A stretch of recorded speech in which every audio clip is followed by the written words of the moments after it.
자, 아까 번호가 하나가 틀어져가지고, 예, 여러분 이거 편집할 때 하나가 문제가 더 들어갔나 봐요. 그러니까 이게 여기 띄우는 거는 번호가 하나씩 좀 적을 거거든요. 이제 그거 뭐 크게 안 헷갈리겠죠? 네, 양해 좀 부탁드릴게요. 편집하다가 문제가 한번 반복적으로 들어간 것 같아요. 그러면 아까 이제 했던 거 이어가 보겠습니다. 우리 이제 현상학 해야 되잖아요. 그죠? 어디 갔어? 현상학 60. 이건 문제 어디 갔냐? 신제도주의 왜 이렇게 됐지? 넘어갔나? 내용을 들고 나갔나? 잠시만요.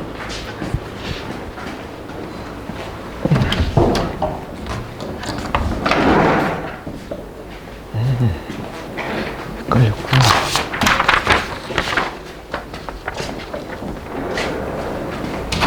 교환을 들고 나갔네. 갑시다.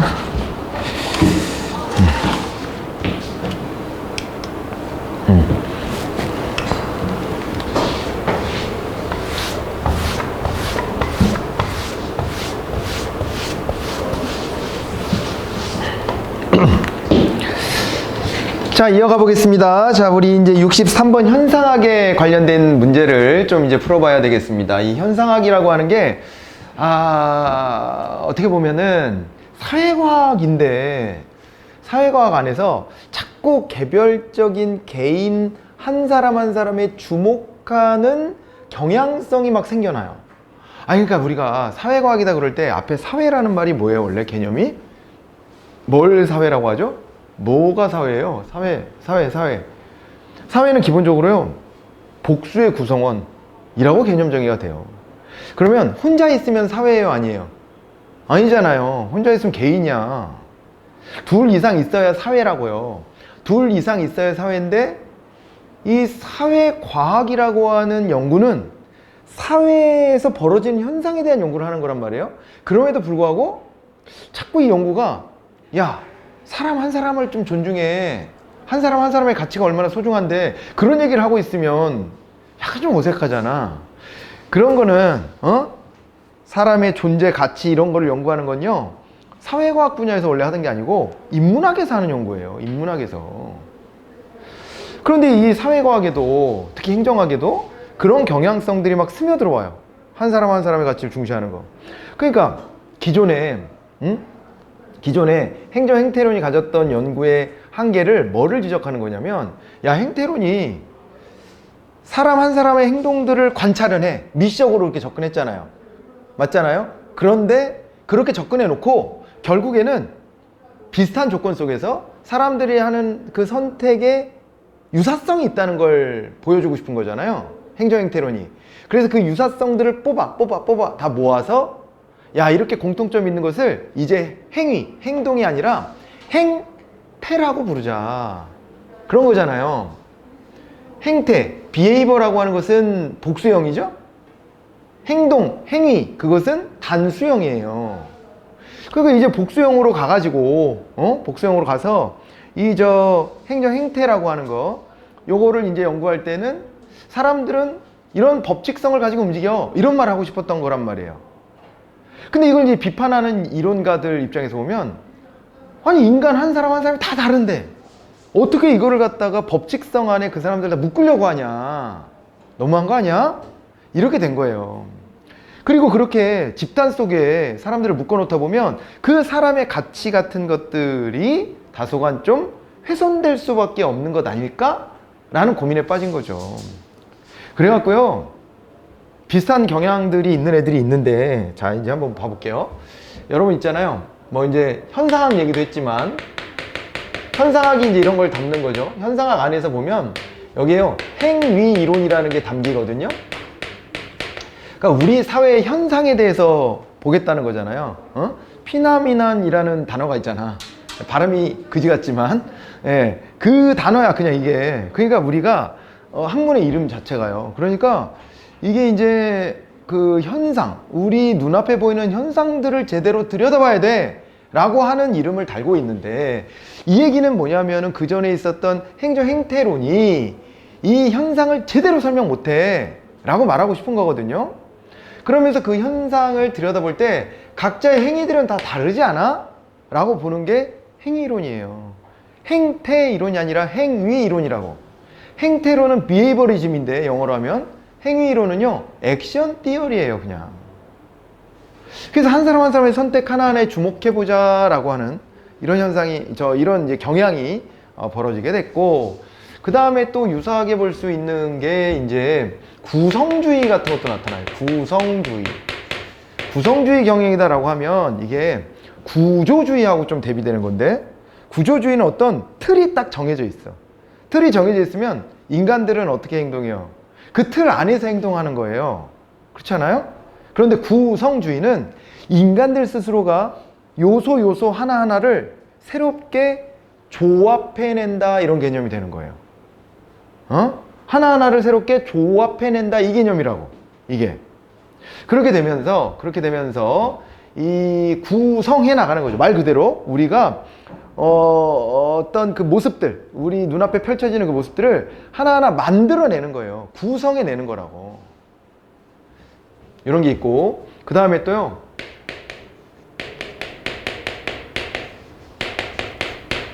포스트 모더니즘이라고 하는 게 있죠.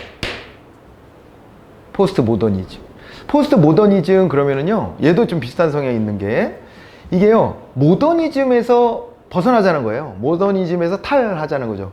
포스트라는 말은, 영어로 포스트는 탈 이런 거잖아요. 신 이런 말을 갖다 붙이는데, 그 전에 것을 부정하면서 등장하는 거예요. 아예 계승적 비판 뭐 이런 게 아닙니다. 그냥 부정하고 나타날 때 포스트라는 말을 갖다 붙여요. 그래서 모더니즘이 뭐냐면 근대주의입니다. 근대 이전에는 어떤 사회였어요? 우리가 근대 이전을 중세? 뭐 이렇게 부르는데, 유럽의 중세, 유럽 역사의 중세는 어땠을까? 유럽에서의 중세는 뭐 진짜 암울하지. 진짜 암울하지, 역사적으로 봤을 때. 걔네 중세는 특히 더 그래. 우리는 고려를 중세라고 불러요. 근데 고려가 신라 때보다 못했나? 그렇게 보면 꼭 그렇진 않거든요, 우리는. 근데 걔네는요, 유럽의 중세가 물론 뭐 고대보다 발전한 모습도 있긴 하겠지만 되게 암울해. 아무튼 정치적으로 보면요, 왕권이 미약해져요. 왕권이 미약해지고 누가 힘이 세졌냐면 교황의 권력이 굉장히 세져요. 교황의 권력이. 그러면서 교회가 지배하는 세상이 됩니다. 교회가 지배하는 세상을 여러분들이 지금도 좀 목격하죠. 이란 같은 데 가면 왕이 뭐 신의 계율에 따라 통치한다며 신정 정치 하잖아 막. 그럴 때 그런 나라들 보면 뭐가 있어요? 종교 경찰이 있죠? 종교 경찰이 나서가지고 뭐 하고 다녀요? 종교 계율을 내세워갖고 여자들 그 머리에 막 쓰는 거 안 쓰고 그러면은 막 때리고 그러잖아요. 잡아다가. 그런 거 하잖아. 그러다가 어떤 여성이, 젊은 여성이 잘못 맞아가지고 죽고 막 그 시위 일어나고 그러잖아요. 이란도 예전에 혁명이 일어나서 안 그랬던 적이 있었는데 그게 다시 회귀해가지고 저렇게 됐어요. 근데 종교를 비하하는 건 절대 아닙니다. 종교의 가치는 매우 이제 다 고귀할 수 있는데, 문제는 뭐냐면 그거를 극단적으로 통치에다가 반영해서 근본주의적으로 나가는 경우에 이게 굉장히 무서운 독재가 돼요. 그게 문제가 되는 겁니다. 그러니까 통치자들이 종교를 악용하는 거지. 그런 케이스를 비판하는 건데, 그런 경우들을 많이 목격하게 돼요. 목격하게 되는 게 아프가니스탄의 뭐 탈레반도 그렇고 그런 경우들이 있는데요. 유럽 애들이 이런 거를 되게 그 비판적으로 바라보면서, 그러면서 자기네들은 뭐 되게 무서워하고 얘네들은 되게 열등한 것처럼 하면서 막 가서 전쟁도 일으키고 탄압도 하고 막 이런 걸 합니다. 근데 어찌됐건 유럽 역사에서도 보면 중세 때의 모습을 들여다봤을 때, 그때 보면은요 완전히 그 종교가 지배하는 사회였어요. 그래서 그때는 심지어 종교가 부정부패해가지고 돈을 뜯어먹기 위해서 그런 것도 팔았다잖아요. 면벌부 들어봤죠? 면벌부, 벌을 면해주는 장부를 파는 거예요. 여기다 이름 올려줄 테니까 너 돈을 좀 내라, 뭐 이렇게 하는 거잖아요. 그래가지고 그거 뜯어먹고 살고, 뭐 이런 짓거리들까지 막 했으니까 유럽의 중세가. 그 이런 사회에서는요, 정치가 이렇게 썩으면 경제가 잘 될 리가 없어요. 경제 정책을 만드는 게 누구예요? 그게 정치 세력이에요. 그렇기 때문에 정치 세력이 썩어 있을 때 경제가 부흥한다? 있을 수 없어요. 그거 있을 수 없어. 그런 경우가 있었나? 없어. 약간 그런 기운이 태동하다가도 뭔가 새로운 변화가 있으려다가도 정치제도가 세련되지 못하면 경제제도를 탁 가로막아 버려요. 그러니까 변화가 있기가 어려워. 그렇기 때문에 유럽의 중세는 금전적으로도 매우 힘들었던 시기고, 그리고 이제 그 속에서 또 하나가 있지. 농경사회였는데 지방의 지방 세력가들이 또 날뛰입니다. 중앙은 교황 권력을 중심으로 해가지고 교회가 부패해서 날뛰고, 지방은 또 이제 지방의 영주들이 부패하게 농민들을 지배하는 이런 시대를 거쳤단 말이에요. 그게 중세입니다. 자, 그러고 난 다음에 근대가 와. 그러니 그 근대는 엄청나게 변화된 모습으로 유럽 사람들한테 각인되어 있을 거예요. 그잖아. 상대적인 거니까. 그 근대 사회는 농경 사회에서 벗어나서 이제 상업이 발전하고 이어서 공업이 발전하는 시대가 됐습니다. 그리고 교황 권력은 무너졌고요. 요게 다시 왕권의 득세로 이어지고요. 지방 세력도 다 붕괴가 됐어요. 그러면서 한동안은 또 왕에 의한 권위주의 통치가 있었지만 그거조차도 유럽 애들이 뭐로 극복해버렸냐. 이거조차도 시민혁명이라는 이름으로 민주혁명을 해가지고 다 뒤집어 엎어버렸어. 그렇게 한 게 근대사의 모습이에요. 그러다 보니까 근대 자유주의, 자본주의의 발달, 뭐 아니면 도시 생활, 이런 것들이 매우 세련된 것으로 이제 각인되고 받아들여졌다는 거지. 그렇게 해가지고요, 그 삶의 방식이 쭉 이어져 내려오는 게 모더니즘인데 그 모더니즘이 이제 또 놓치는 부분이 생겼죠. 그게 뭐냐면 근대주의의 삶이라고 하는 게 정형화되다 보니까 각자의 개성 같은 것들이 존중이 잘 안 되는 거야. 인간을 있잖아요. 어떤 지네들이 만들어 놓은 사회 구조 속에다가 가둬버리는 셈이 되는 거죠. 어릴 때 태어나면 야, 이건 당연히 이렇게 해야 되는 거야 라고 사회화를 시키잖아요. 그 사회화 과정에서 유럽의 근대주의가 다 스며들게 만들어 버리는 거예요. 자, 도시적 삶이라고 하는 것을 떠올려 봤을 때요, 개성 표출이 많이 돼요, 안 돼요? 원래. 지금은 또 여러분 느낌은 다른가? 근데 원래대로 보면 도시적 삶은 너무 판박이다, 사람들이. 그런 느낌들을 가져다 줬죠. 사람들이 입고 다니는 옷도 다 똑같고, 뭐 그렇다고 농경사회가 뭐 다를 것도 없어 보이기도 하지만은, 어쨌건 근대사회는요, 똑같은 교육을 받고 똑같은 양식의 집에 똑같은 패턴의 생활을 하는 사람들이 많이 보이죠. 그렇게 보이잖아요. 정해진 시간에 일어나고, 어떤 룰에 따라 움직이는 것들이 굉장히 강력해졌단 말이야. 농경사회는요, 돈이 없으니까 뭐 개성을 부릴 것도 그때도 없긴 했지만, 근데 그렇다고 어떤 계율, 규율 같은 게 되게 엄격한 사회는 아니란 말이야, 농경사회가. 그렇지 않아요? 그래서 우리 민족이 원래부터 근면했다라는 말에 대해서 저는 사실은 일도 안 믿습니다. 그랬을 리가 없어. 농경사회 부지런하다고요? 농경사회 이 근대사회보다 부지런했을까? 그럴 리가 없지. 왜냐하면 그냥 대문 열고 나가서 내가 일하고 싶을 때 일하고 돌아오는 거예요. 개중 근면한 사람이 있었겠지. 근데 많은 사람은 게을렀을 거야. 특히 남자들 중에 자기가 농사 열심히 져야 되는데 안 그러고 맨날 술이나 퍼먹고 가족들 안 돌봐주고, 그러면 여자가 나서갖고 애 들쳐갖고 나가서 밭일하고, 이런 거 상상돼요, 안 돼요? 되지? 어디선가 본 적 있어. 우리가 옛날 영화를 보든 어디를 보든 그런 장면이 떠오르는 게 있거든요. 실제로 많이 그랬어. 많이 그래가지고요, 박정희 정부 때 뭘 한 거예요? 새마을 운동 한 거잖아. 정신을 뜯어 고치려고. 그래갖고 아침 새벽 6시 되면 깨워, 사람들을 깨워갖고 이장님 집 앞에 모이게 해. 그래서 뭐예요? 그때 무슨 체조야? 국민체조인가? 그때도? 뭐 이거 해! 이런 거 막 길 쓸고 막 이런 거 하고 말이야. 일하라 이거예요.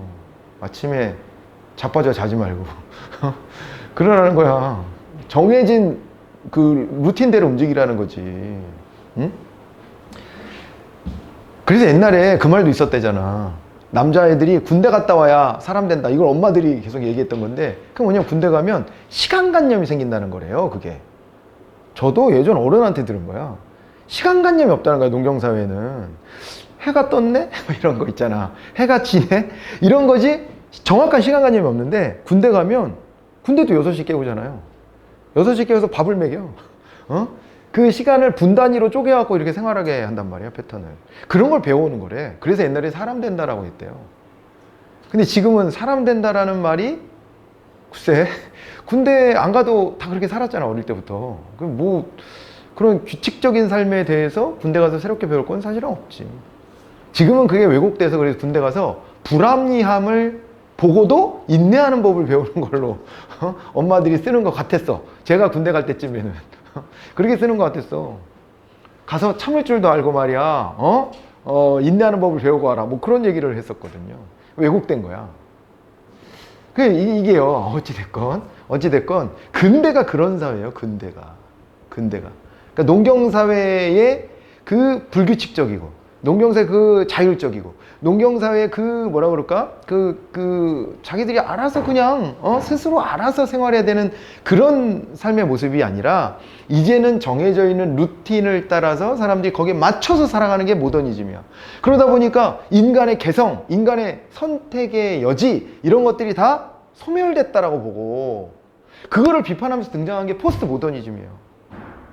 그 포스트 모더니즘이 학문에도 이렇게 스며들고 예술에도 스며들었다 그랬잖아요. 근데 예술에 스며들었을 때 그 나타난 모습이 뭐였냐면요, 아무 이유가 없이 행동하는 거예요. 아무 이유가 없이 표현하는 거예요. 기존의 어떤 규칙성 다 부정되는 거예요. 그걸 포스트 모더니즘이라고 그래요. 그러니까 평론가들이 이렇게 보고, 기존에 자기가 읽던 패턴이 있잖아. 패턴, 기준이 있잖아요. 영화 평론가만 해도요, 영화를 보고 장르가 뭐네? 이런 걸 나누면서 아는 척 하는 거야. 이제 그때부터. 그러니까 어떤 그 룰이 있다고. 자기네들 기준이 있어, 몇 가지. 그런 걸 가지고 접근하는 것인데, 그런데 안 읽혀. 미술평론가인데 작품을 봤는데 모르겠어. 이게 뭔지 모르겠어. 지 맘대로 돼 있는 것 같아. 그러면 이제 그때 뭐라고 하냐면, 포스트 모더니즘적이네? 이렇게 말하는 거예요. 이게. 지멋대로네? 이 얘기예요, 이게. 그러니까 이 지멋대로라는 게 돌이켜 와보면 어떤 거예요? 인간의 선택이라는 것은 다 제각각일 수 있다는 거예요. 자기 기준에서 자기가 알아서 하는 거다, 이거예요. 그걸 가지고 잘했다 못했다라는 평가를 하는 것 자체가 우습다는 거야. 왜 네가 뭔데 그런 거를 평가하냐? 왜 재단하려고 드냐? 이렇게 하는 게 포스트 모더니즘이에요. 그러면서 이들이 이제 추구하는 것 중에 하나가 담론이거든요. 담론 이론이라는 것도 있어요. 기존에는 보니까 이렇게 행동해야 돼, 이렇게 살아야 돼, 이게 옳은 거야 라고 하는 기준을 자꾸 우리들한테 제시해 줬었거든요, 사회가. 근데 거기서 벗어나서 진짜 중요한 방향성은 뭐가 돼야 되냐면, 현 시대를 살고 있는 사람들이 각자가 생각하는 게 있을 건데 그거를 쏟아내는 거예요. 그걸 쏟아내다 보면 사람들의 관심이 모아지는 영역이 있을 거예요. 그 모아지는 거가 결국엔 우리의 방향성이 되어야 한다. 이걸 담론이라 그래요. 담론. 알겠어요? 담론. 그러니까 저거는요, 되게 도덕적이거나 교과서적인 게 아닐 수 있어요. 그냥 지금 현 시대를 살아가는 사람들의 관심사일 뿐이에요. 그러면은 원래 기준을 막 좋아했던 그 관점에서 보면, 뭐야 저게? 야, 저건 말이 안 되는 것 같은데? 저게 우리의 최고의 가치란 말이야? 나는 못 받아들이겠는데? 할 수도 있어요. 그렇지만 우리가 개인, 인간 개별 한 사람 한 사람을 주체로 인식하고 그들을 존중한다면, 그러면은 우리 사회가 나아가야 될 방향도 그 한 사람 한 사람의 마음속으로부터 와야 되는 거 아니야? 그게 담론이라는 거예요. 오케이, 돼요? 얘네들의 공통점 알겠어요? 개인을 존중하는 거예요. 한 사람 한 사람의 선택을 인정하자는 거예요. 이런 흐름들이 쭉 연결되는 겁니다. 이런 경향성들이 막 유행하는 거예요. 사회가 이제 많이 개인주의화 됐고, 그 민주주의도 오랜 역사가 이제 쌓이면서, 그러면서 사람들이 이제 저런 경향성을 받아들이려고 하는 거지, 이제. 그런 거예요. 농경사회만 하더라도, 집단주의적 성향은 벗어나기는 좀 어려웠을 거예요. 왜냐면은 그게 마을 공동체 중심으로 해가지고 살아가야 되니까. 그러니까 아까 말했던 그 개별 세세한 규칙까지는 없었더라도, 그 공동체가 가지고 있는 규율은 엄격했을 것이기 때문에 답답함이 있었을 것이고, 아까 모더니즘적인 것은 뭐 반복 안 해도 될 것 같고, 그러고 난 이후 사회, 지금 우리가 이제 표방하는 것은 개인들 한 사람 한 사람 그냥 있는 그대로 존중하자, 이 정신이 된 거죠. 그렇게 된 겁니다. 그러다 보니까 요즘엔 야, 너 나이가 다 됐는데 왜 결혼 안 해? 이렇게 물어봐도 불쾌해. 관심일 수 있잖아요. 관심일 수 있는데 매년 똑같은 관심을 계속 똑같이 반복해서 말하니까 짜증났을 수도 있지만, 어쨌거나 아니 당연하잖아요. 너 왜 결혼 안 해? 야, 결혼해서 빨리 애 낳아. 이런 얘기 왜 못해? 친척 어른들이? 근데 그런 얘기 하면 이제 기분 나빠하기 시작했어. 어느 순간부터. 그래서 프레임을 어떻게 잡았냐면, 그런 얘기 하면 꼰대 이렇게 해버리니까 어른들도 내가 꼰대로 취급받는 건 듣기 싫잖아요. 그러니까 안 해. 이제 입을 닫았지. 그렇게 되어서 새로운 어떤 문화가 형성되고 있어요. 아, 그런 얘기 함부로 하면 안 되는 거구나 라는 문화가 형성됐지. 응? 그 시기에는 심지어 외모 품평도 많이 했어요. 왜냐하면 외모 품평도 사회적인 흐름이 있으니까, 야, 너 딴 사람하고는 좀 다르게 했네? 뭐 이런 거를 막 말할 수 있는 거? 그런 게 자연스럽고, 뭐 그러다 보니까 내가 남들하고 다른 모습으로 나를 치장했다는 사람은 그런 얘기 듣는 걸요, 어쩔 수 없는 거라고 받아들였지. 응? 맨날 그거 설명해주고 다니고, 너 머리 스타일이 되게 독특하다. 야, 너 왜 그런 머리, 그런 색깔로 염색했어? 뭐 이러면은, 왜? 좀 멋있어 보이지 않아? 뭐 이러면, 이게 농담으로 넘기는, 뭔가 자기의 대응 방법을 가져야 돼. 그렇게 살았지만 지금은 함부로 친하지도 않은 사람이 외모 품평을 하거나 그러면은 이거는 되게 무례한 일로 받아들이기 시작하고 있죠. 그렇죠? 오늘 되게 예쁘시네요. 이런 얘기도 하면 불쾌해하는 세상이 됐어. 함부로 그런 말 하면 안 돼. 그잖아요, 그죠? 최근에 어떤 정치인이 그런 말 했다가 날라갔거든요. 공천 받으려고 열심히 방송 나오고 있던 사람인데, 그랬대. 아는 사람들인데 둘이, 한 사람이 이제 정치를 하려고 이제 예비 후보 뭐 이런 거 국회의원 하겠다고 하는 사람이, 그 옆에 수행비서가 여잔데, 둘이 맨날 같이 다니니까 술 먹고 흥에 겨워서 옛날 사람 옛날 사람 왜 뭘 했냐면, 야, 니네 부부냐? 왜 이렇게 맨날 붙어 다니냐? 이런 농담을 한 거야. 부부냐? 맨날 붙어 다니고, 니네 그때 감기도 같이 걸렸잖아. 같이 사는 건 아니지? 이런 농담을 했나 봐. 근데 그게요, 저 세대만 해도, 저 젊을 때는 그런 정도의 농담이 약간 경계에서 애매하긴 하지만, 그래도 그렇다고 그거를 성희롱이다 이렇게까지 받아들이진 않았단 말이야. 근데 뭐 저런 소리를 해 쟤는, 이런 말을 하더라도 좀 기분 나쁠 수는 있는데, 근데 그렇다고 해가지고 저게 범죄다 이렇게까지 생각을 안 했거든요. 근데 지금은요, 큰 문제가 돼가지고, 네, 정치를 접었어. 쓸모없고 그런 얘기를 했다가, 이런 정도가 됐어요. 사회가 예민해진 거야. 근데 그 예민함의 핵심이 뭐냐면요, 개인의 선택, 그 개인의 존재 자체를 놓고 평가하는 것에 대해서 다 불편하게 여기는 거가 스며든 것 같아요. 제가 봤을 때. 뭐든 상대방에 대해서 함부로 말하면 안 돼. 그래서 예전에 그게 좀 부러웠어요. 저도 서양 사람들은 처음 만나면 인사를 그런 걸로 한다며. 처음 만나면 할 말이 없잖아. 원래 서로 모르는 사이, 뭐 별로 친하지 않은 사이에. 그러면 인사하고 잘 지냈어요? 그러고 그 다음에 말이 끊어지잖아. 근데 우리가 이제 쓰는 방법 중에는 그 할 수 있는 거지, 대응할 수 있는 그 치트키 중에 하나가 식사는 하셨어? 이런 거. 식사는 하셨어? 그러다가 또 어색하면 헤어질 때 밥 한 번 먹읍시다 이러고 가는 거잖아요. 응? 제 선배 중에 밥 한 번 먹읍시다 그러면 꼭 먹어야 되는 사람이 있었거든? 그러니까 이게 약간 어색해질 때도 있어. 밥 한 번 먹자 그냥 누구는 흘러가듯이 말을 하는 건데, 그냥 인사를. 근데 그러면 꼭 연락을 취해서 꼭 만나. 밥 한 번 먹기로 했잖니? 이러면서 그러기도 했는데, 그것도 멋있어 보이긴 했지만 다른 한편으로는 그냥 일상적인 얘기인데 그렇게 또 반응할 수 있구나 하는 또 새로움이 있었고요. 서양 사람들은요, 그 치트키 중에 하나가 날씨 이야기를 하잖아요. 날씨. 오늘 날씨가 좋아요? 뭐 이러는 건데, 우리 정서에서는 갑자기 만나서 별로 친하지 않은데 안면이 있는 사람 만나갖고 잘 지냈어요? 오늘 날씨가 화창하네요? 그런 얘기하면 뭐래? 이렇게 되겠지. 우리는 치트키가 좀 다르고, 걔네도 걔네 치트키가 있는 건데, 나 걔네들은 그렇게 한다 그러길래 괜찮다 생각했어. 우리는 할 말이 없을 때 예전에 뭐 했었냐면요, 예쁘다, 예뻐졌다, 너 날씬해졌네, 별소리를 다 해. 요즘은 그게 무례한 일이야. 그죠? 그런 말 하면 안 돼. 이렇게 됐어. 응? 자, 이제 그런 경향성들 속에서 이 이론들을 이해하시면 돼. 응? 서론이 길었지만 얘네들이요, 시험에서 뜨문뜨문 나와요. 뜨문뜨문 나오니까 잘 이해를 못한 상태로 그냥 지나가는 경우가 많아. 그래서 그 얘기를 묶어서 해드린 거예요. 어? 알겠죠? 알겠지? 제가 수다 떤 걸 잘 새겨 들어 놓으세요. 자주는 안 보여. 얘네들이 문제가 많지는 않으니까 우리가 자주 만나지 못해요. 그래서 한꺼번에 나온 김에 이런 설명 드려봤고, 그런데 이게 현상학적 접근이 신행정론도 좀 영향을 받았다. 신행정론으로부터도 영향을 받았다, 이런 얘기를 하거든요. 자, 그것도 하나 좀 덧붙이고 이제 바로 문제 풀을게요. 왜 저게 신행정론에 영향을 받았다고 볼까요? 어떤 점에서? 신행정론이요, 방금 전에 얘기했던 얘네들 흐름하고요 맞닿아 있는 게 있어요. 그거는요, 국가가 나서서, 행정인들이 나서서 현재의 사회 문제를 우리가 다 해결해 줄게, 뒤에다 망토 하나 두른 거야. 지금 자기네가 슈퍼맨이라니까. 응? 그러고 있는 거야. 근데 얘네들하고 맞닿는 지점이 있어요? 뭔가? 연결되는 지점? 뭐가 느껴져요? 있어. 그게 현상학이 신행정론에 영향을 받았다, 이렇게 하는 거라니까요. 뭐가 있을 것 같아요? 뭐가 있을 것 같아? 그게 인간 중심성이에요.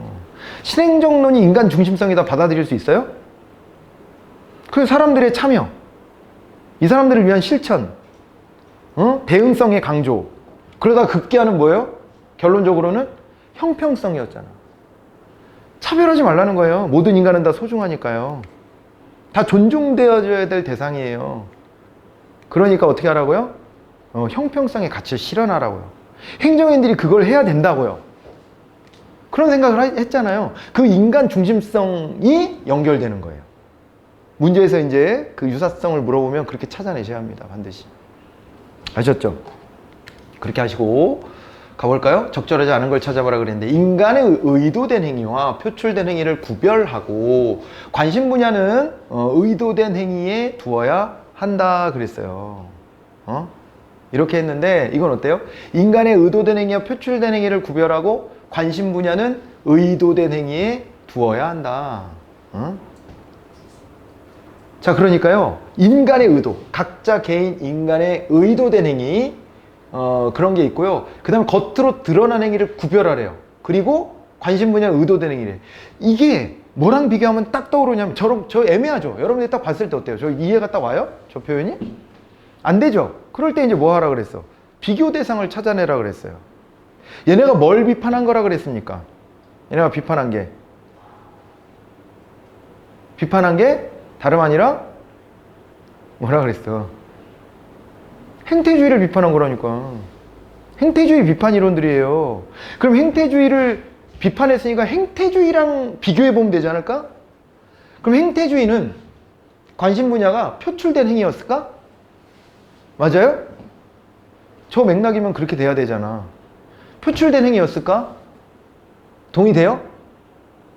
행태론에서 관심 가졌던 거는 표출된 행위였냐고요. 맞아요?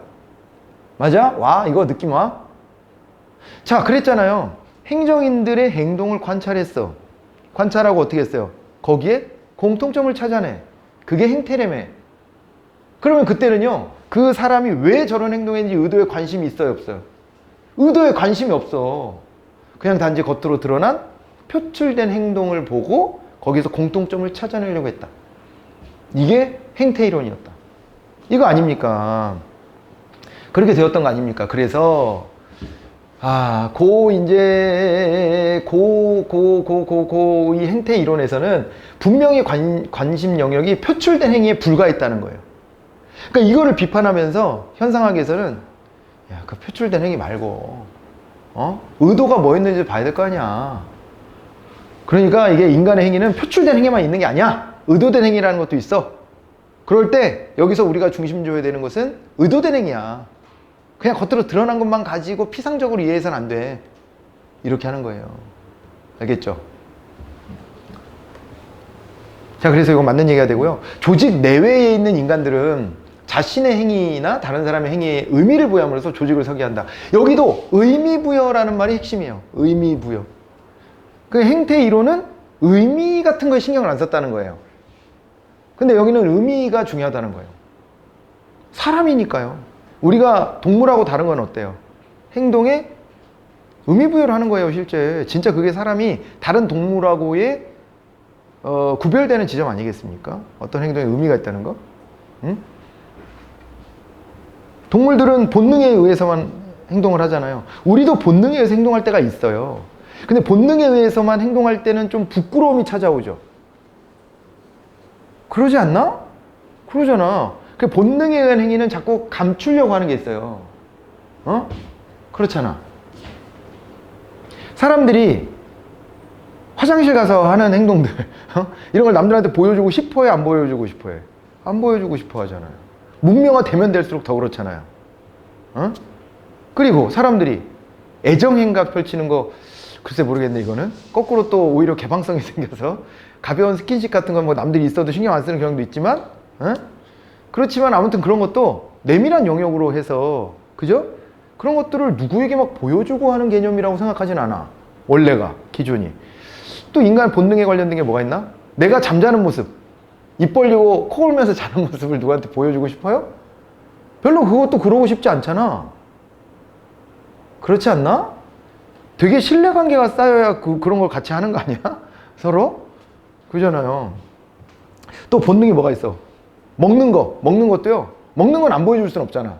그러니까 어떻게 하냐면 먹는 거에 예절이 되게 많아요. 문명화된 국가하면 국가일수록. 그렇지 않아? 예절을 되게 강조한다고요. 우리 막 소리내서 이렇게 밥그릇 긁어먹는 거 해요, 안 해요? 그 지금도 못하게 하죠. 그죠? 옛날에 소리내고 그럼 밥그릇 때리고 그랬어요. 옆에서 부모님이. 그리고 이렇게 밥알 붙어 있는데 요건 조금 덜해진 것 같아요. 요즘엔 그냥 밥 남기는 것도 뭐 자연스럽고 이래서 그런데 밥 남겨서도 안 되고 밥알이 밥그릇 표면에 붙어 있게끔 그렇게 먹고 그냥 다 먹었습니다 해도 안 돼.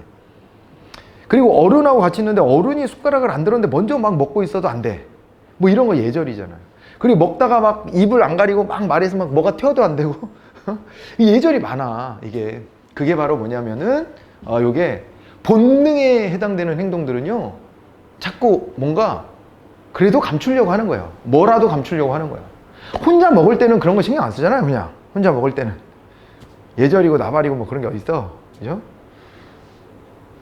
혼자서는 막 저도 그런 거 해봤는데 이렇게 어디 뚜껑에 붙은 거 막 핥아 먹고 이런 거 있잖아. 그런 거를 여기 남들하고 격식 차린 자리에서 합니까? 안 하잖아요. 배고프니까 막 손으로 막 뭐 집어먹고 막 안 하잖아. 그런 거. 이게 바로 뭐냐면은 인간은 본능에 충실할 수밖에 없는 존재임에도 불구하고 그 본능을 자꾸 안 보여주고 뭔가 의미 있는 행동을 내가 하고 있어 라는 식으로 접근하려고 하는 거예요. 이게 아셨죠? 그렇게 가다 보니까 어떻게 되는 거예요? 그러다 보니까 요게요 이렇게 이제 사람은요 의미를 부여하는 존재로서 가치가 있고 존중돼야 될 대상이야. 이게 우리들끼리 합의예요. 그거를 이 현상학 같은 데가 강조하고 있는 겁니다. 지금 됐을까요?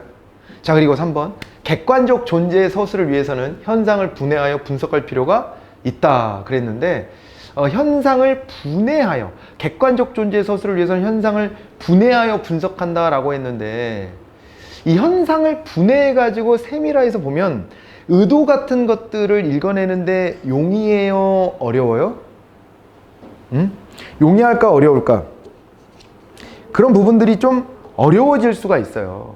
그러니까 이게 종합적으로 들여다봐야 왜 저렇게 했는지가 좀 보이지. 이거를 행동 하나하나를 쪼개가지고 보면, 그죠? 그렇게 놓고 보면은 이거의 의미 같은 것들을 찾기가 좀 어렵다. 이렇게 이제 보시면 되겠습니다. 아시겠죠? 아시겠죠? 그렇게 하고요. 이들이 이제 공격받는 건 이런 게 있어요. 야, 근데 각자 다 다르다 그러면 사회학적인 분석은 아예 불가능한 거 아니냐? 다 다르다며. 개별적으로 다 다르다며. 그럼 어떻게 거기에서 사회학적 분석이 돼? 그건 아니지 라고 이제 지적을 받아요. 그랬더니 뭐라고 답변하냐면 아니 그건 아니고 대신에 이 주관성을 좀 객관화해 보면 어떨까? 이런 얘기를 해. 또 어려운 얘기를 하네. 객관과 주관은 반대말이잖아. 근데 주관을 객관화하재. 객관화된 주관성이래. 이게 뭐야? 그랬더니 각자가 선택하는 거지만 인간이라는 범주로 또 같은 사회 안에 생활하고 있는 사람으로 묶일 수 있기 때문에 주관적인 선택을 하는 거지만 유사성을 찾을 수 있다는 거예요. 그럼 결국에는 여기도 유사성을 찾을 수밖에 없긴 없어. 근데 너무 행태로는 획일화시켰다는 거야. 사람들을 이때는 이래? 라고 그냥 퉁쳐버리니까 그게 불쾌한 거예요.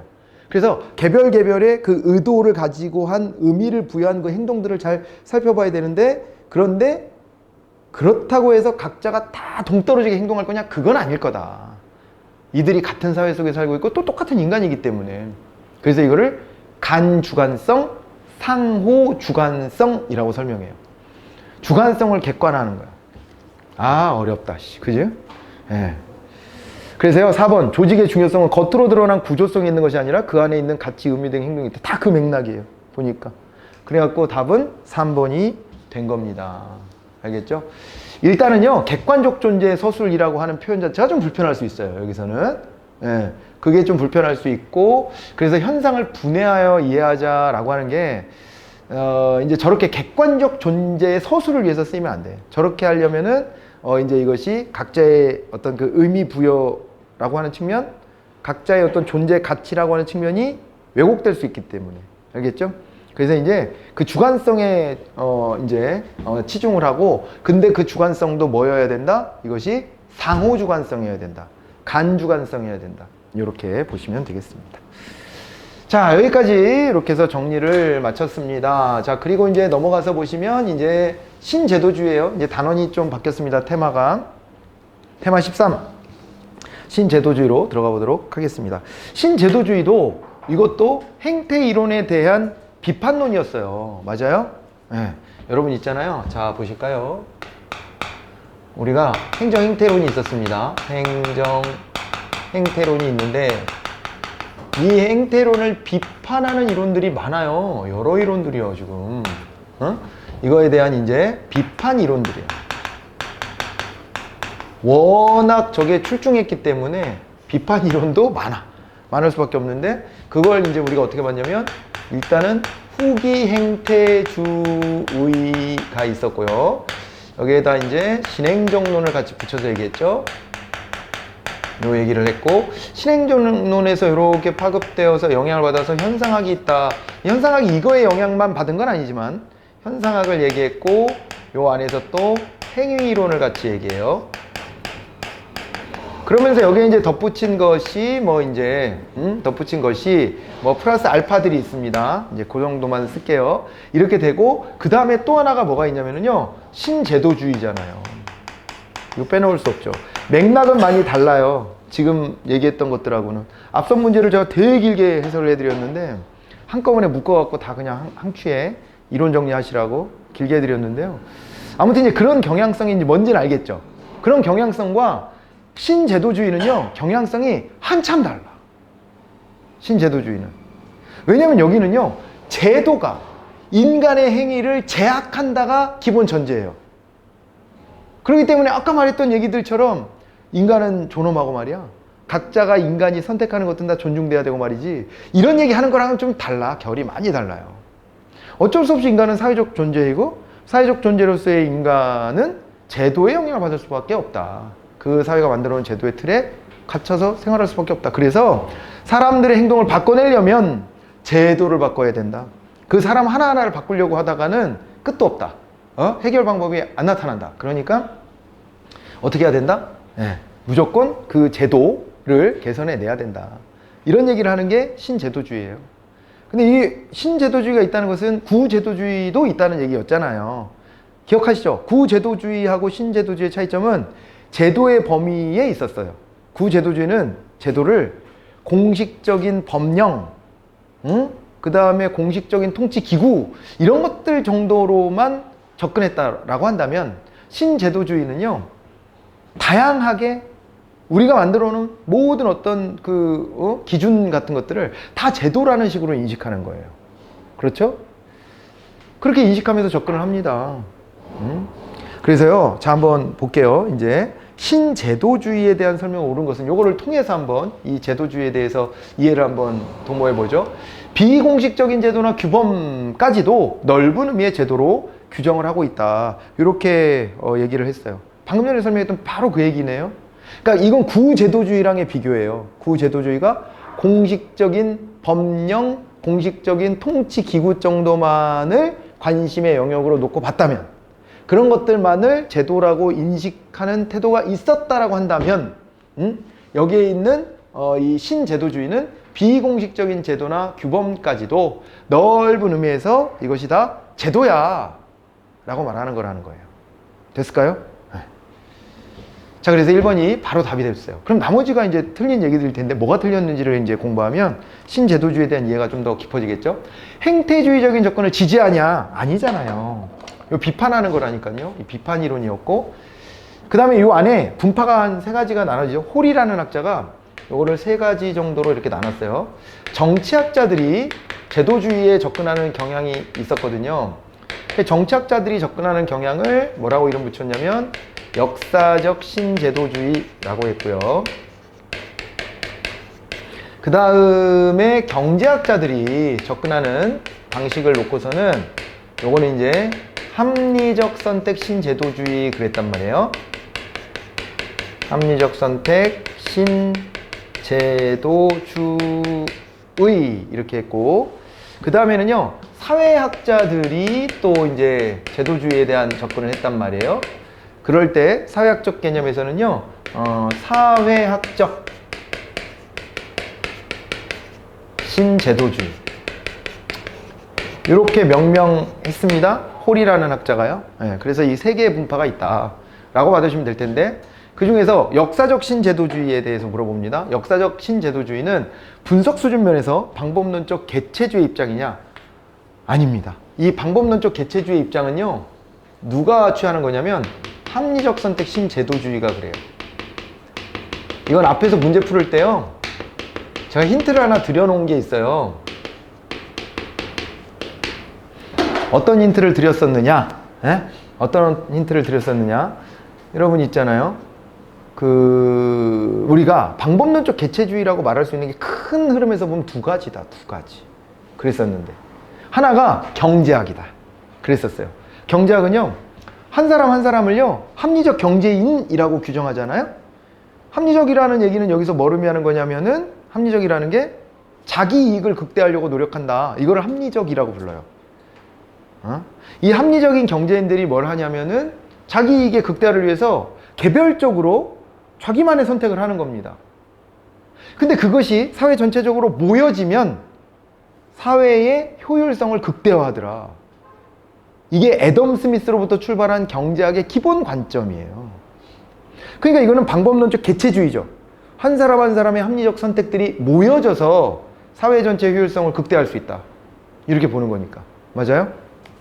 그리고 또 하나가 행태주의였어요. 행태주의 연구가 뭐였어요? 한 사람 한 사람의 행동에 주목해 보는 거죠. 그리고 이 안에서의 공통점을 찾아내서 행태라고 규정하는 거니까 여기도 방법론적으로는 개체주의가 되는 거예요. 이건 연구자들이 중요하게 보는 거예요. 그냥 연구자들이 봤을 때 야, 전체 속에 특징을 봐서, 전체 특징을 봐서 그 안에 있는 사람들도 이 전체 특징을 닮았겠지 라고 접근해 봐야지 라고 연구하면 그걸 방법론적 전체주의라고 하는 것이고, 거꾸로 여기에 구성은 한 사람 한 사람의 특징을 봐서 이들의 공통점이 이 전체의 특징이 되는 거야 라고 하는 것은 방법론적 개체주의가 되는 거거든요. 그러니까 방법론적 개체주의가 나오면 아, 경제학하고 행태주의 연구가 그렇겠구나 라고 생각하시면 돼요.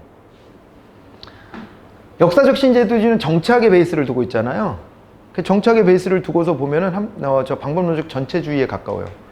왜냐하면 우리가 정치 제도 안에서, 그 정치 제도 안에서 사회의 어떤 흐름이 형성되고 나면 개별 한 사람 한 사람도 그 흐름에 올라탄다라고 봐요, 기본적으로. 그리고요, 사회학적 신제도주의도 마찬가지예요. 거기도 사회학 베이스라 그랬잖아요.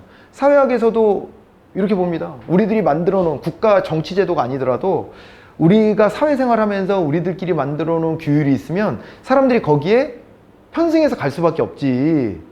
나는 다르다. 나는 그렇게 생각하지 않는다. 이렇게 하기가 쉽지 않다라고 봐요. 그래서 사람을 중심으로 먼저 분석을 하기보다는 그 집단이 가지고 있는 특징을 통해서 그 개별 사람들을 규정하는 게 더 빠른 방법이다. 이렇게 인식합니다. 뭔지 알겠죠? 네, 그렇게 접근하는 거예요.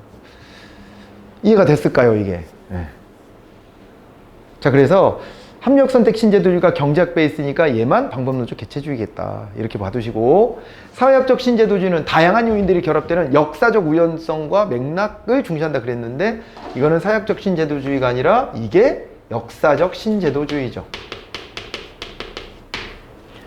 정치적으로 보니까요, 학자들이 보니까 이게 정치 구조가 어떻게 형성되냐, 하나의 국가가 어떻게 만들어지냐, 이거를 들여다보니까, 이들이 봤을 때, 각자가 가지고 있는 말이에요, 어떤 맥락이 있더라는 거예요. 그 맥락 속에서 제도를 이제 창출하기 시작했는데, 그 제도라고 하는 것이 한번 만들어지면, 그 다음 사람들은 그 제도를 추종할 수밖에 없다는 거예요. 그걸 우리가 경로우전성이라고 그랬어요. 근데 애석하게도 맨 처음에 그 맥락과 환경을 고려해서 자기들만의 제도를 만들어낼 때, 그때 여기에 사회 구성원들이 다 동등하게 영향력을 미치는 것이 못 돼요. 그렇게 안 되고, 누가 영향력을 크게 행사한다? 누가? 기득권자들. 여기서 힘 있는 자들이 영향력을 크게 행사해서 최초의 제도를 만들어내요. 그러면은요, 그 다음부터는 그 제도가 하나의 경로가 되어서 그 제도를 계속 쫓아갈 수밖에 없다는 거예요. 아주 단절 균형적인 뭔가 그 격변의 시기를 맞이하지 않는 한 그 제도는 쉽게 바뀌지 않는다. 이렇게 보는 거예요. 결국에 힘센 애가 새로운 길을 냈기 때문에 힘센 애한테 유리한 방식으로 제도가 만들어질 가능성이 높죠? 그렇죠? 근데 어쩔 수 없이 그 제도를 쫓아가는 거예요. 그러니까 힘없는 사람들은 이제 어떻게 하지 이 제도를 바꿀 수 있어? 단절 균형적 상황을 만들어내야 돼. 그러면 힘없는 사람들끼리 각성해야 되고요. 각성한 다음에 뭘 해야 돼요? 각성한 다음에 투쟁해야지. 그죠? 이 제도를 바꾸지 않으면 안 될 만큼의 혁명적 상황을 만들어야 되는데요. 쉬워요, 그게? 어렵지. 목숨 걸고 해야 돼, 거의. 이게 정치학자들은요, 정치사를 공부하다 보니까 이게 보이는 거야. 지금까지 흘러왔던 역사가 다 그래. 그래서 정치학자들이 연구하면서 이름은 이걸 뭐라고 했어요? 역사적 신제도주의 이렇게 부른 거예요. 역사적으로 그렇더라, 다. 이렇게 된 거지. 그래서 여러분들은 정치 성향이 어떻게 돼요? 각자 난 보수다, 난 진보다, 뭐 있잖아, 느낌이. 어떤 쪽의 이야기가 나는 더 좋게 들리더라, 뭐 이런 게 있으실 텐데, 이게 시대와 장소를 막론하고요, 진보적 성향을 가진 사람은요 힘들게 살아. 항상. 그러니까 보수주의라는 건 기존의 제도를 그대로 받아들이겠다는 거잖아요. 그러면 기존의 기득권 논리를 쫓아가겠다는 얘기가 되고, 그 기득권 논리 쫓아가면 기득권자의 탄압의 대상이 되지 않아요. 가는 길이 순탄해. 그런데 진보적 선택을 하잖아요. 그러면 그게 시대와 장소를 초월해서 항상 고난의 길로 접어드는 겁니다. 기존의 기득권에 도전하는 걸 진보라고 하는 거예요. 그러니 힘 있는 작자들은 내 편이 하나도 없어. 정치 지도자, 뭐 정치는 이제 민주주의가 됐으니까 좀 섞인다 치고, 경제적으로 힘을 가진 자들, 보수겠어, 진보겠어? 그렇지, 당연히. 여기에 진보가 있다는 게 더 이상하지. 그렇잖아요. 그리고 언론계, 이런 데도요, 진보적 언론이 더 힘이 센 것 같아요? 보수적 언론이 더 힘이 센 것 같아요? 그것도 당연한 거예요. 언론인이다 그러면 그것도 우리가 이제 공부할 때 로즈 또 나온다, 여기서. 로즈의 정책 커뮤니티, 정책 공동체 이런 공부했죠. 정책학 공부할 때. 거기서 보면 그 출세계나 했다는 사람들끼리 정책 공동체를 형성하잖아. 그때 기자 나부랭이도 들어가 안 들어가? 들어가잖아. 사회적으로 되게 높은 대우를 해줘요. 그러니까 공부도 많이 하고 뭔가 내가 출세해야지 라고 할 때 그 선택지 하나로서 기자라는 직업이 꼭 거론이 돼. 요즘은 좀 어떤지 모르지만 요즘에는 기자가 제 역할을 그래도 할 거야 아마. 기자라고 그러면 좋게 생각하지 뭐. 그치? 예, 안 그래요? 옛날에는 되게 심했고, 옛날에는 레거시 미디어들이 힘이 셌으니까. 근데 지금 뭐 신문사나 방송사의 힘이 옛날보다는 약해져서 좀 덜해졌을지 몰라도 어찌됐거나 언론인이 된다라고 하는 것은 굉장히 이제 그죠? 하나의 출세의 선택지 중에 하나입니다. 그렇게 되기 때문에 여기도 보수적인 성향이 나타날 가능성이 더 커. 그런 걸 지향하는 사람들이 선택하는 직업이잖아. 그게. 그러다 보니까 진보를 한다 그러면 언론의 도움도 잘 못 받고, 그죠? 예, 경제적으로는 그 재벌 기업이나 이런 데랑 맨날 싸워야 되고, 정치인들도 결국에는 가서 보면은 그 힘 있는 사람들의 영향력 하에 놓여져 있는 것 같고, 뭐 이런 외로운 입장이 되는 거죠. 항상 그래요. 그 이제 역사적으로 검토해 보면 항상 그렇더라. 그래서 단절 균형적인 그런 상황을 만들어내지 않는 한 이 제도라는 게 한번 이렇게 맥락에 따라 형성되고 나면 경로우전에서 그대로 유지되더라. 암울한가 좀? 네. 근데 아무튼 이게 현실이더라. 이런 분석이 나오게 된 겁니다. 자, 이렇게 이제 좀 또 첫 번째 문제니까, 이 주제 첫 번째 문제니까 좀 상세하게 좀 설명을 드려봤고, 또 이어가 봅니다. 신제도주의에 대한 설명을 옳지 않은 것은 또 이렇게 물어봤습니다. 가볼까요? 제도는 법률, 규범, 관습 등을 다 포괄하는 거예요. 신제도주의에서는. 그렇죠? 이 제도들을 다 좀 포괄하는 경향이 있고, 그 다음에요. 2번, 역사적 제도주의는 제도가 경로존성을 따른다. 방금 전에 설명했습니다. 앞선 문제에서. 한번 길이 뚫리면 그 길을 다 따라가게 되어 있다라고 하는 거고, 그 길에서 이탈하려고 그러면 그게 진보의 길인데 어렵다. 너는 왜 절로 가냐? 너 질서를 어기는 거냐? 이러고 이제 범법자 취급받기 십상이죠. 진짜 범법도 아닌데도 불구하고 그 룰에서 벗어났다 범법자 취급을 받는 거예요. 그렇잖아요. 이렇게 될 가능성이 많아요. 프레임이라도 그렇게 씌우지. 예를 들어 힘없는 노동자들이 노조를 만들어서 막 활동하면 뭐라 그래요? 경제를 망치네? 뭐 이런 얘기에서부터 귀족이네? 뭐 이런 얘기도 해. 심지어 노조인데 귀족이래. 이게 성립하는 개념이에요?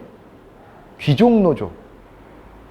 요 말을 귀족하고 노조를 한번 떼어놓고 생각해 보세요. 이게 원래 같이 붙을 수 있는 말이에요, 원래가? 일종의 프레임이에요. 힘이 센 노조를 일컬어. 그 노동자들 안에서 월급이 좀 높을 수 있다라는 것 때문에 대기업 다니는 노조원들을 귀족 노조라고 하는 거예요. 생산직 노동자인데. 그러니까 뭐 일부는 뭐 월급 수준을 보면 다른 사람보다 많이 받으니까 뭐 그렇게 말할 수도 있을 것 같기도 하지만은, 다른 한편으로 보면 노조한테 귀족이라는 말을 붙이는 게 맞나 싶기도 한데, 그게 일종의 프레임으로 작동해서 그들이 노조 활동을 세게 할 수 있는 기반이 있거든요. 그들이 정규직이니까. 근데 그들이 움직이지 못하게 손발을 묶어놓는 효과를 가져와. 그게 결국에는 귀족 노조라는 말을 함으로써 누가 이루어지냐? 재벌기업이 이루어지는 거예요. 데모를 못하니까. 데모하려고 그러면 야, 귀족 노조가 또 움직인다. 더 많은 걸 바라나 보다. 아, 이기적인 인간들, 경제를 망치는 인간들, 이렇게 해버린다고. 그랬을 때 누가 가장 이로울까를 생각해 보면, 그잖아요. 기득권이 이롭죠. 이거를요, 제가 어떤 쪽에 서서 얘기하는 게 아니고요, 이런 관점으로 세상을 봐야 돼요. 세상은 그렇게 돌아가는 거야, 객관적으로. 그런 거잖아요. 그 현상을 봐야 되지, 무슨 뭐 인터넷 댓글 다는 사람들끼리 공격하는 그런 거에 휘둘릴 필요는 없고요. 자, 이제 그렇게 하면 이게 다 이해가 돼요. 경로에서 벗어나려고 하면 경로를 이탈하였습니다. 그러고 사회적으로 되게 부도덕하거나 비윤리적이거나 혹은 심지어 범법자 취급을 받으면서 살아갈 수밖에 없어요. 그래서 그 경로를 쫓아갈 수밖에 없는 거예요. 이해되죠? 저게 그냥 자발적으로 꼭 다 쫓아간다라고만 볼 수 있는 것도 아니라는 거예요. 그렇게 이해하시고, 그 다음에 사회학적 제도주의는 적절성의 논리보다 결과성의 논리를 중시한다. 이거는 뭐랑 비교해보면 좋냐면, 사회학적 신제도주의가 되게 싫어하는 게 의외로 합리적선택 신제도주의야. 이거 되게 싫어해요. 이 둘이 일치하는 지점이 별로 없어. 신제도주의라는 것만 일치해. 왜 그러냐면 여기는요, 합리적선택 신제도주의는요, 야, 결과적으로 효율적인 선택을 했다, 만족감을 가장 크게 선택했다, 잘했네, 이렇게 하잖아. 근데 어떻게 사람이 그러냐는 거야. 사회학자들이 봤을 때는 여기에 사회적으로는요, 나의 이익을 극대화하는 것만 가지고 살아갈 수 있어요? 진짜로? 그렇게 살 수 있어? 그러면 저 이기적인 새끼 이렇게 돼요. 우리 사회는 특히나 내 돈 주고 내 돈 내산해서 내가 새우깡 한 봉지 샀는데 그거 나 혼자 먹고 있으면, 아우, 저 새끼 저거 쥐가 사서 쥐가 다 먹네? 뭐 그래. 쥐가 샀는데 쥐가 다 먹는 게 합리적이지 않아? 내가 샀잖아, 내 돈 주고. 내가 먹는데 뭐 어때? 근데 그거 안 나눠주고 혼자 먹으면요, 아우, 이 새끼 잘 먹고 잘 살아라, 이 새끼야, 이래. 그리고 다음부터는요, 잘 안 끼워줘, 무리에. 이기적이라고.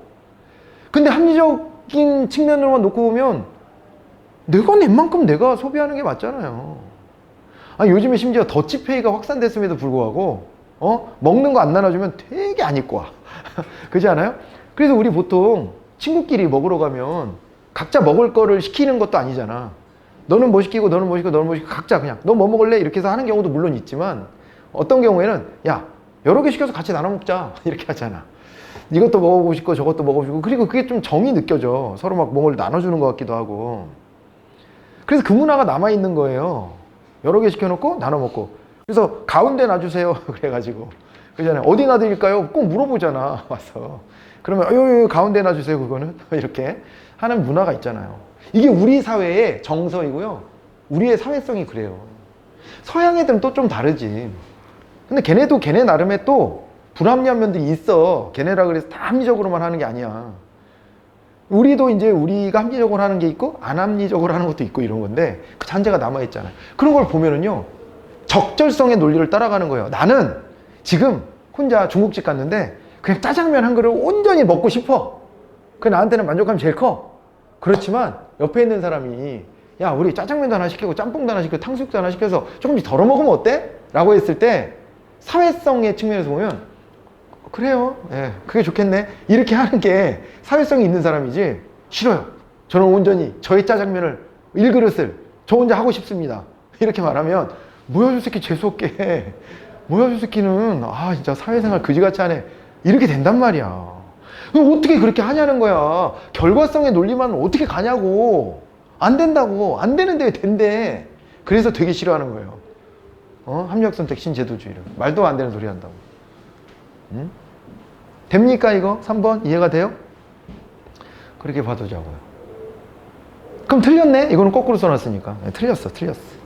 틀렸고 그 다음에 4번 합리적선택 제도주의는요 제도가 합리적 행위자 이기적 행태를 제약한다라고 본다. 이런 관점을 가지고 있어요. 그러니까 합리적선택 신제도주의는 오로지 제도라고 하면 뭐만 있어야 되냐면 시장경제 논리만 있어야 돼. 그 안에서 각자가 이기적으로 나의 이익만을 생각해. 오로지 남의 이익이나 남의 입장은 고려하지 않아. 오로지 자기 생각만 한다고. 그게 합리적 행위자예요. 합리적 경제인. 그렇게 행동해서 나온 결과가 최고인데 결과를 중시한다 그랬잖아요. 그 결과가 최고의 결과인데 그런데 제도 같은 게 자꾸 만들어져 가지고 그런 합리적인 선택을 할 수 있는 그 여지를 자꾸 막아선다는 거예요. 제도들이. 그래서 얘네들은요 제도를 좋아해요 싫어해요? 싫어하잖아요. 여러분 규제랑 제도는 좀 많이 일치하게 우리가 보면 되거든요. 규제를 한다는 것은 뭔가 제도를 만들었다는 거예요. 그게 그러니까 제도가 아예 없으면 규제가 없는 거잖아.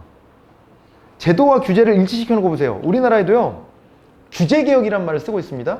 규제개혁, 대통령 직속으로 규제개혁위원회까지 신설해 놓고 있고 규제는 5년을 넘어가지 못하도록 규제 일몰제도 하고 규제 하나 만들려면 규제 총량도 지켜야 되고 규제 또 뭐 법으로도 만들어야 되니까 규제 법정주의 그러지. 그 다음에 규제 영향 분석도 해야 되고 막 하잖아요. 이런 거 다 하래. 장난 아니야. 규제 제도를 못 만들게 하는 거예요.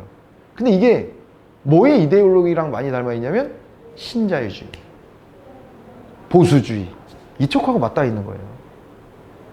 그 논리에서 보면은요 경제학적인 관점에서 접근하잖아요. 원래 순수 경제학적 관점으로. 그러다 보니까요 제도, 규제 이런 게 만들어지는 게 불편해. 그걸 하면은 효율성을 자꾸 깎아먹는다고 인식해요. 그래서 제도가 없는 게 좋아. 제도를 자꾸 없애재. 그래서 엊그저께 대통령이 그런 말씀 하시던데, 지금 우리가 보수 정권이니까 대통령이 그런 말씀 하셔요. 뭐 저는 되게 어색하게 들리진 않았지만 저게 옳을까라는 생각을 항상 하고 있어요. 그게 어떤 거냐면 이런 얘기를 하셨어. 가난한 사람은 월세, 전세 들어갈 집이 많아야 되잖아요. 그 생각을 하신 것 같아. 그래가지고 뭐라고 갑자기 대뜸 얘기했냐면 다주택자들을 제한하는 규제들 때문에 서민들이 살기가 어렵다. 이런 얘기를 갑자기 하시더라고. 다주택자에 대한 규제 때문에 서민들이 살기 힘들어졌대. 그래서 이제 유추해 본 결과예요. 제가 유추해 보니까 저 말씀은 이거겠구나. 다주택자가 집을 많이 보유해서 월세도 내놓고 전세도 내놔야 들어갈 집이 생기는데 내 집 마련하기 어려운 사람들이 근데 다주택자를 자꾸 이제 나쁜 사람이라고 몰고 투기꾼이라고 하고 규제하면 결국에는 월세 전세가 없으니까 서민들이 힘들다는 그런 생각을 하시는구나. 이렇게 했고요. 그 다음에 뭐라 그러셨냐면, 그래서 다주택자에 대한 규제를 전면적으로 풀겠다 그랬어요. 이랬거든요. 근데 뒤집어 생각해보면요, 다주택을 안 하고 있는 집을 다 1주택씩 하면 집값이 떨어져서 남의 집에 안 들어가고 내 집을 마련하기가 쉬워지지 않나? 이런 반론이 가능하거든요. 근데 사고의 흐름을 보면 그게 보수 세력의 사고의 흐름이에요. 사고의 흐름이 쭉 이렇게, 방금 전에 얘기한 건 진보 세력의 사고의 흐름이지, 이건. 평등해지자, 이런 생각 때문에. 그런데 보수주의에서는 규제를 좀 하지 말라는 거예요. 규제를 해서 생기는 부작용을 말하는 거예요. 규제를 해서 생기는 부작용으로 다주택자를 자꾸 규제하니까 결국에는 전월세가 공급이 딸리게 되네? 뭐 이것만 보는 거예요, 현상적으로. 그러니까 그 흐름에서 보면, 아, 이 규제는 나빠, 규제는 풀어야 돼, 이렇게 생각해. 그럼 효율적이지 못하다라고 보는 거예요. 그냥 시장에다 맡겨, 이렇게 보는 거지. 오히려, 그리고요, 다주택 문제를 해결하는 것도 규제로 푸는 게 아니라 보수 진영에서 생각할 때는 이렇게 하는 거예요. 냅둬 보면 투기를 하다가도 시장에서 투기로 이득을 못 보는 지점이 생기면 그러면 알아서 투기 안 하게 돼. 그럼 알아서 해결될 거야. 이런 인식을 가지고 있는 거예요. 그래서요, 아무튼 그 근저에는 제도라는 게 결국에는 우리가 그냥 시장 원리로만 돌아갔을 때 가장 그 결과가 극대화되고 좋은데, 그거를 자꾸 가로막는다, 이렇게 보는 거예요, 인식이. 그 얘기를 4번에서 이렇게 풀어내고 있는 겁니다. 왔어요? 무슨 얘기인지? 그렇게 해서 정리를 하시기 바라고요. 자, 그 다음에 65번으로 갑니다. 신제도주의에 대한 내용으로 틀린 게 뭐냐, 이렇게 나왔습니다. 자, 또 신제도주의인데 뭐 문제에서는 감동할 만한 건 없고요. 틀린 걸 찾으라고 했어요. 자, 계속 이어지고 있는데요. 사회학적 신제도주의의 동형화. 여기서 강조하는 게, 사회학적 신제도주의에서 우리가 가장 중요하게 봤던 단어 두 개가 있습니다. 그게 뭐냐면요, 배태성하고 동형화였어. 배태성과 동형화. 배태성은 뭐였냐면 그들만의 어떤 그 묘한 정서와 문화와 흐름이 있는 거예요. 그들만의. 아까 제가 말했던 것도 우리만의 어떤 배태성이에요. 먹을 거 혼자 먹으면 야박한 인간, 이렇게 취급하는 거. 그러니까 그런 어떤 배태성 같은 것들이 작동을 하고, 그 다음에 제도라고 하는 것은요, 자꾸 뭘 모방하게 돼 있다는 거예요. 자, 여기에 강압적 동형화가 있대요. 강압적 동형화는 뭘 말하는 거예요? 강압적 동형화는, 이거는요, 누군가가요, 강제로, 야, 니네도 이런 제도를 받아들여, 이렇게 하는 거예요. 우리한테 강압적 동형화, 그럼 대표적인 게 일본에 의한 강제적 근대화죠. 그래가지고요, 단발령 이런 거 우리가 자발적으로 받아들였다고 보기는 어렵죠. 일본이 단발령 해, 이런 거고, 조혼 금지 이런 것도, 조혼하면 안 돼, 이런 거, 노비제 폐지해, 이런 것도, 그죠? 그래서 이제 그런 부분들이 가보개혁, 을미개혁 뭐 이런 걸 통해 가지고, 그래가지고 이제 강압적으로 우리도 뭐 서양의 모습을 닮아가자 해가지고 강압적으로 동형화됐던 케이스라고 볼 수가 있습니다. 저런 것들이 가져온 긍정적 영향이라는 것도 있어요. 있잖아요. 있긴 있잖아. 생각해보면 노비제도가 그 계기에 폐지됐으니까, 내버려뒀으면 언제 폐지됐을지도 모르는 거를, 그죠? 긍정 측면이 없는 건 아니에요. 근데 그렇다고 해서 일본이 우리를 근대화시켜줘서 우리가 잘 살게 됐다, 이 말에는 1도 동의가 안 되지만, 왜냐하면 그 목적성이라고 하는 것 자체가 일본이 우리를 뜯어먹으려고 했던 거니까, 우리를 지네랑 비슷하게 만들어서 그러려고 했던 거니까 그 말에는 동의가 안 되지만, 긍정적 영향을 또 미쳤다라고 분석하는 것에 대해서 무조건 아니야 이렇게 말하는 것도 비과학적인 태도예요. 그렇긴 해. 근데 아무튼 이런 강압적 동형화도 있었던 것이고요. 그 식민 지배를 받았던 국가들이 이런 식의 강압적 동형화를 많이 경험하게 됐겠죠. 자, 그리고요, 모방적 동형화라고 했어요. 저거는 이제 어떤 거예요? 모방적 동형화는, 모방적이라는 말은요, 우리가 스스로 알아서 따라했다라는 의미를 담고 있는 거거든요. 그러니까 선진국의 발전된 제도 같이 보이는 것들, 이런 것들은 괜히 따라하고 싶잖아요. 우리 막 그런 선망 대상 있지 않아요? 보수 세력은요, 아, 미국, 아름다운 나라야, 뭐 이런 생각을 해. 실제 정서적으로도 그렇게 느껴. 근데 진보 세력은 어때요? 아, 스웨덴 같은 나라에 살아보고 싶어, 이런 생각하잖아. 그렇게 부러워하는 뭔가 대상을 삼아요, 사람들은. 준거 대상을 삼는다고. 그리고 그 준거 대상과 닮아가기 위해서 노력해요. 그런 걸 모방적 동형화라고 그래요. 모방적 동형화. 됐죠? 그런 게 있고, 그 다음에 규범적 동영화는요, 당위적으로 접근하는 거예요. 당위적으로. 야, 이게 민주주의잖아. 그럼 민주주의 제도를 잘하고 있는 나라 걸 따라가야지, 뭐 이런 거. 그러면 이제 그건 규범적 동영화예요. 그런 식으로 좀 나눠가지고 접근해 보시면 좋겠습니다. 해가지고요, 요거 1번은 맞는 얘기가 되고, 2번, 비공식적인 것은 제도의 범주에 포함되지 않는다. 이건 틀리잖아요. 신제도주의에서는요, 비공식적인 제도까지 다 포괄한다고 했으니까 답을 찾기가 매우 수월한 문제였고요. 역사적 신제도주의는 경로우전성 얘기한다 그랬고요. 권력의 불균형성도 말하는 거라 그랬잖아요. 자, 그리고 구제도주의와 달리 신제도주의에서는 제도를 동적인 것으로 본다 그랬는데, 동적이라는 얘기는 반대말이 정적인 거니까 움직인다라고 보는 거죠. 제도가 계속 변화한다는 거예요. 환경적인 요소라든가 그 다음에 뭐 가치관의 변동, 이해관계의 변화, 뭐 이런 것들이 다 작동해서 제도가 동적으로 달라질 수 있다라고 보는 거예요. 구제도주의가 그러니까 좀 입체적으로 제도주의를 설명하지 못했던 거지. 워낙 초창기의 연구니까 그런 거 신경 못 썼다고 봐야 되겠죠. 구제도주의를 연구했던 사람들이 무식하거나 멍청해서가 아니라 단계가 있는 거니까. 다 그런 거지 뭐. 우리는 4만 년 전에 형성된 인간이 지금까지 살고 있으니까요. 여러분 역사 공부하실 때도 항상 저 신석기 사람이 나보다 멍청하겠거니 하시면 안 돼. 그 똑같은 인간이에요. 인종 자체가. 예? 인종 자체가. 그렇기 때문에 구석기까지 가면 좀 모르겠다. 그거는 좀 그때 변화가 있었잖아요. 구석기는 워낙 길게 보니까. 인간이 형성되고 난 다음을 다 구석기라고 하니까 그거야 그렇지만 신석기, 청동기 이후에는요, 우리 같은 사람들이 그냥 거기에서 머리 쓰면 살았던 거예요. 조건이 안 좋고 기반이 없으니까 그냥 그 정도로 살았던 것 뿐이에요. 그리고 짐승하고 별로 구분도 안 되고 아직은 뭐 그렇게 살았지만 오늘날에 그게 역사가 축적돼서 이제 여기까지 온 거잖아요. 인간의 인지 능력은 똑같았어. 그러니까 구제도주의를 연구했던 사람들이 신제도주의자들보다 못해서가 아니라 신제도주의는 나중에 구제도주의가 형성되니까 그 토대 위에다 뭘 막 쌓은 거지 이렇게. 그런 관점으로 한번 접근해 보시면 좋을 것 같아요. 자, 신제도주의 유형과 그 특징을 바르게 연결하는 걸 찾으래요. 합리적선택 신제도주의의 중범위 수준의 제도 분석이 나왔고, 거래비용, 전략적 상호작용, 경로우전성 이런 게 나왔는데, 저기서 가장 좀 와닿는 거는 어떤 거예요? 거래비용 아니야? 요 안에 거래비용 이론이 있잖아요. 기억하세요?